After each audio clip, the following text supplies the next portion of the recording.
Hi, this is Dr. Amit from Rudraksh Physiotherapy Clinic. Today we are going to discuss three best exercises for the relief of sciatic pain.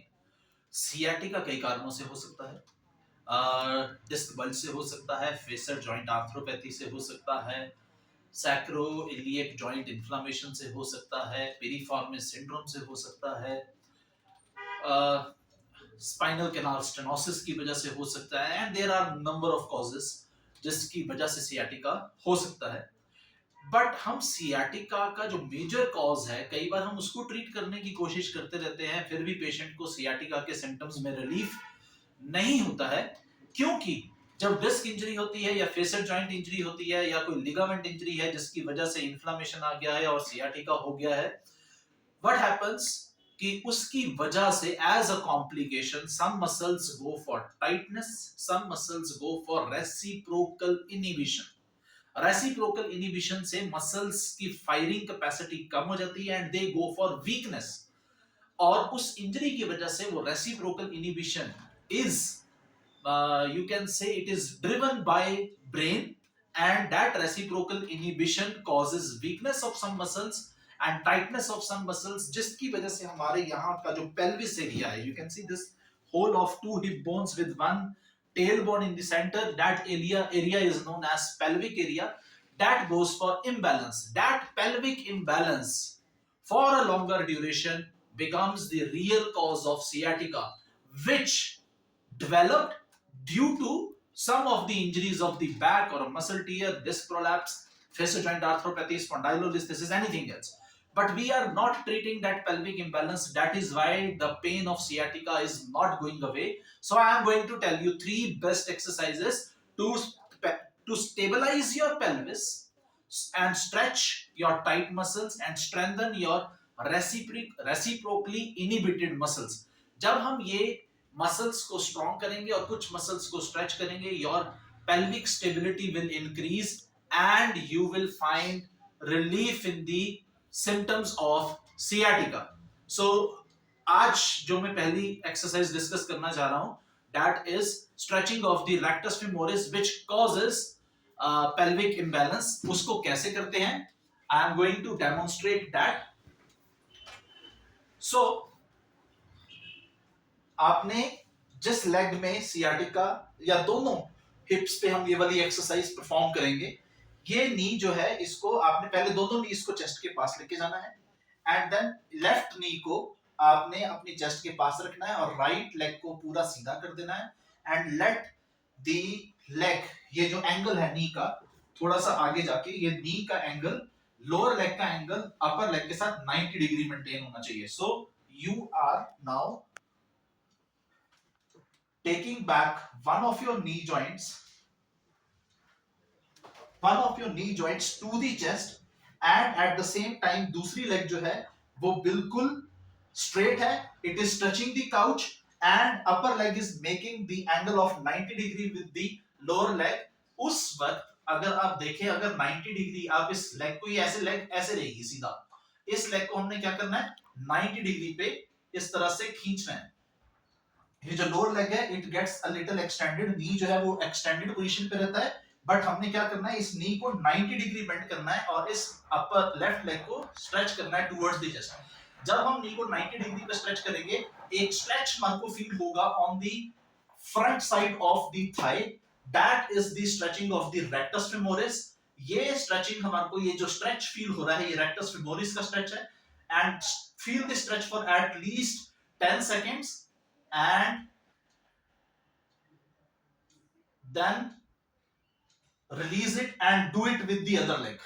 Now अब इस leg को आपने, इस वाले नी को आपने chest के साथ लगाना है और जो आपकी लेफ्ट लेग है वो काउच के साथ रहेगी और नी जो है वो 90 डिग्री आपने बेंड करना है, as much as you can bend up your knee and feel the stretch of the anterior aspect of the thigh or the front of the thigh में आपको rectus femoris का एक stretch feel होगा.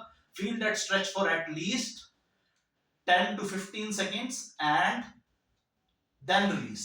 So this was the first exercise which can cause a lot of difference in the symptoms of sciatica. The second exercise is, कई बार हमारा brain sciatica के जब symptoms आते हैं, they it reciprocally inhibit some of the muscles and one of the muscles is gluteus medius. ये जो muscle है ये हिप अबडक्शन में काम करती है, ये वाली muscle. Now when I am doing this action, now this action is done by gluteus medius. तो ये वाली मसल कई बार काम नहीं कर रही होती है because of the pain of sciatica and the brain has reciprocally inhibited this muscle to fire up during walking. And जब ये मसल लोड नहीं लेती है तो सियाटिका के ऊपर ज्यादा प्रेशर पड़ता है बॉडी वेट का and the pain of sciatica increases. So you have to strengthen this muscle. You can take up a theraband, put a loop theraband, उसके बाद आप इसको ऐसे स्ट्रेच कर सकते हैं, इसको ऐसे पुल कर सकते हैं, place it around your foot. इस तरफ से आप इसको पुल करेंगे एंड इस तरफ से अगेंस्ट इसके रेजिस्टेड अबडक्शन करेंगे हिप का। सपोज अगर सियाटिका का जो पेन है वो राइट लेग में है, then do the exercise on the right side of the leg, right leg which is having sciatic pain. So यहां से आप रोकेंगे, इस तरफ को पुल कर दिया थेराबैंड को एंड इस तरह से आप अबडक्शन कर रहे हैं। 1 just 10 to 15 degrees of abduction, you are firing up your gluteus medius muscle which helps in walking. You are strengthening that fibers of gluteus medius which will take off the load from the sciatic nerve. So this is the second exercise that you have to do for the relief of sciatica in case the problem of sciatica may be it is due to pelvic imbalance. So we are just correcting the pelvic imbalance. So do this 10 to 15 times. Repeat this exercise 3 to 4 times in a day. The third exercise is gluteus, strengthening of the gluteus maximus. This is your butt muscle or your hip muscle. Focus on this muscle. ये भी inhibit हो जाती है brain की वजह से and it gets weakened due to the symptoms of sciatica. और sciatica का पेन जो है इस मसल को भी ब्रेन जो है वो रेसिप्रोकेटली इनहिबिट कर देता है। सो हाउ टू डू, ये दोनों लेग्स में करेंगे। Now you are in a quadripod position, ऐसे आप नी को बेंड कर देंगे और ये हिप का एक्सटेंशन करेंगे and then you are going to do you can call this as hip extension exercise और butt kicks. 1 2 3 4 strengthen your gluteus maximus muscle, as strengthening of this muscle will take off the load from the sciatic nerve and increase your pelvic imbalance. And if pelvic imbalance is the real cause behind sciatica, then these 3 exercises will help a lot in relieving the pain of sciatica. Do this for 10 to 15 times. Repeat it for 3 to 4 times in a day and do this exercise for again from the opposite leg because pelvic imbalance has to be cured from both the sides. So 1 2 3 4 5 6. So you do this for at least 10 to 15 repetitions and do it for 3 to 4 times a day. एक बात मैं बताना भूल गया, जब आप ये involve leg को हिप अबडक्शन के लिए यूज कर रहे हैं जो हमने सेकंड एक्सरसाइज बताई थी इस तरह से और आप हिप अबडक्शन कर रहे हैं, you have to do it with the opposite leg also because हम पेल्विक इम्बैलेंस के बारे में बात कर रहे हैं।